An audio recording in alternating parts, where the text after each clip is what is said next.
హృదయ భారతి నుండి మనం వేసవికాలం కదా, వైశాఖ పౌర్ణమి నుండి మజ్జిగ వితరణ మొదలుపెట్టాము.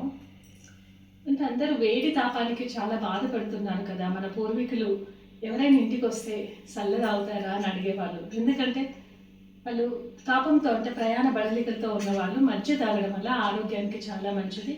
మన యొక్క ఇంద్రియాలు కూడా సంతృప్తిగా ప్రశాంతంగా చల్లబడతాయి అని. అంటే ఎట్లా చెప్పాలనంటే మనకు హాయిగా అనిపిస్తుంది, ఆహ్లాదంగా అనిపించినప్పుడే ఆనందంగా ఉండగలుగుతాము, మంచిగా ఆలోచించగలుగుతాం కదా. అలాగే సమ్మర్ కదా అని చెప్పేసి నిన్న మేము స్టార్ట్ చేసాము.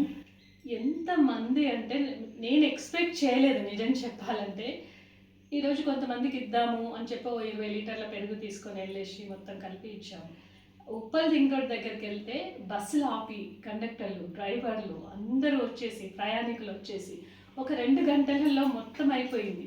అనిపించింది నాకు ఈ కార్యక్రమాన్ని ఎందుకు కొనసాగించకూడదు, ఈ వేసవి అయిపోయే వరకు చేస్తే బాగుంటుంది కదా. ఇంతమందికి దాహాన్ని తీరుస్తున్నాము, మనము హాయిగా వాళ్ళ వేడి తాపాన్ని తగ్గించగలిగే అవకాశం వచ్చింది కదా అనిపించింది. అందుకే నిన్న ఆత్మబంధువులు కొందరితో నేను పంచుకున్నాను. ఇది చాలా సంతోషాన్ని ఇచ్చింది నాకు అని వెంటనే స్పందించి ప్రసన్న చైతన్య గారు 2000 రూపాయలు మనకు పంపించారు. అమ్మ రేపు చేయండి కార్యక్రమం అని. ఇంకా మాధవి అని ఇంకొక అమ్మాయి పెరుగు అని కూడా తీసుకొని వచ్చేసింది. ఇలా మీ అందరూ సహకరిస్తే ఈ వేసవిలో హృదయ భారతి నుండి మజ్జిగ వితరణ చేస్తాము. ఆత్మబంధువులారా మీ అందరికీ మరొక్కసారి ధన్యవాదాలు, కృతజ్ఞతలు. హృదయ భారతి సదా మీకు వినమ్ర సేవ చేస్తూనే ఉంటుంది.